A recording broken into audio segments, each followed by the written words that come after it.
ఏ సెటే ఏం సమస్య గిమస్య ఎత్తి దిగి మళ్ళీ ఊర్లో తిరుగుతున్నావు?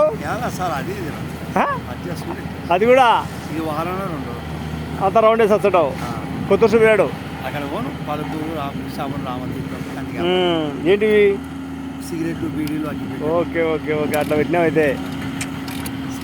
ఓకే ఓకే ఓకే ప్రభుత్వం వచ్చింది కదా పవన్ కళ్యాణ్ అట్లా సిస్టమ్ వల్ల మారిపోయింది. వాడు అప్పుడు లైన్లో నిలబడితే వాళ్ళకు అన్నాలు పెట్టకుంటుండే దొంగనాయాలి. ఇప్పుడు చూడు పావు పాలు బ్రహ్మాండం సార్ పాలు. రాత్రి 7 గంటల పొద్దున 5 వరకున్నాము. 2-3 సార్లు తిరిగి పెట్టాను. 3 సార్లు కాకపోవాలి చాలుగా పిల్లా జిల్లా దాని క్యాబిన్లో ఉంటే హ్యాపీగా తిని పడుకుంటారు. అబ్బా అది అదొకటి. ఫోన్ సిస్టమ్ పెట్టినావు బాగా బాగుంది. ల్యాండ్ ఫోన్ పెట్టినావు లోపల. ఫోన్ తీసుకపోయినారు కదా ల్యాండ్ ఫోన్ యాడికని చూసుకుంటాను. ఇంటికి నేను 4-5 సార్లు అలా పెట్టినాడు. అట్లా అట్లా అట్లా క్వాలిటీ పెంచినాడు. Right right right right